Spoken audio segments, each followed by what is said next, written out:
Question 6. So for part 1, let's start off by rearranging it. So we add 2 cos theta minus pi over 5 to both sides to get 1 equals 2 cos theta minus pi over 5.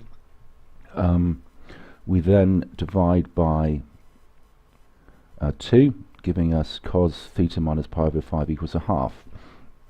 Now we'll do a substitution here. Let's let x equal what's inside the brackets. So using that substitution, we're now going to solve cos x being a half. So just inversing cos both sides, using our calculator, making sure our calculator is in radians mode, we get our first solution of pi over 3. Now using our all silver toy cars shortcut, we're looking for all values between minus pi and plus pi. So going to plus pi, going around 180 degrees, our first value is our pi over 3 as per our calculator, and our second value is going to be minus pi over 3. So our two values for x are minus pi over 3 and pi over 3. Now remember, x is something that we introduced ourselves by substitution. X equaled theta minus pi over 5. So rearranging this, we've got theta equaling x plus pi over 5. So to get our theta values from here, we've got to add pi over 5 to both of these.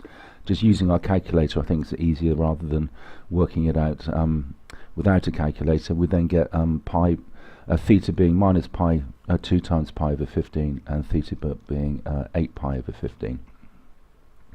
Now for part 2, we've got this term being in terms of sin. We really need it to be sin or cos throughout. Well, we can't turn this into coses, but what we can do, we can replace this with 1 minus sine squared x, because as we know, cos squared x plus sine squared x equals 1. So substituting in here 1 minus sine squared x, we get this. Multiplying out the bracket, we get this. And then gathering the 4 with the minus 2, we get this. Now I think before we factorize it, it's a lot easier if we multiply throughout by minus 1. So when we do that, we're changing the sign of each term, we get this here. And this is a quadratic equation to solve. Now you may be able to go straight from there to there by way of inspection, or you might do it the long-winded way of trying to split this from 3 terms to 4 terms, then factorising the first 2 and factorising the last 2.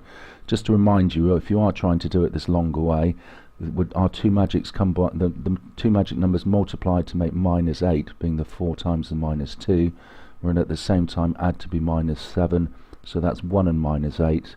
So as we go from 3 terms to 4 terms, we split this minus 7 sin x to be minus 8 sin x plus sin x. Anyway, that's how we get this pair of brackets, so equaling 0. So our solutions come from either the first bracket equaling 0 or the second bracket equaling 0. We're looking at the second bracket first. Rearranging this, we get sin x equal 2. Well, we get no solutions for that, because sin x can only maximum. If you think of the sin curve, its maximum is 1. So we get no solutions from this. So all our solutions are going to come from this bracket. So taking away 1 from both sides and dividing by 4, we get sin x equals minus a quarter. So x equals inverse sin minus a quarter. So using our calculator, having put it back into degrees mode, we get the acute solution of minus 14.5 degrees. Again, using our all silver toy cars acronym, and remember we're looking for where sin is negative. Sin is negative in this third and this fourth quadrant. We're looking for solutions between 0 and 360.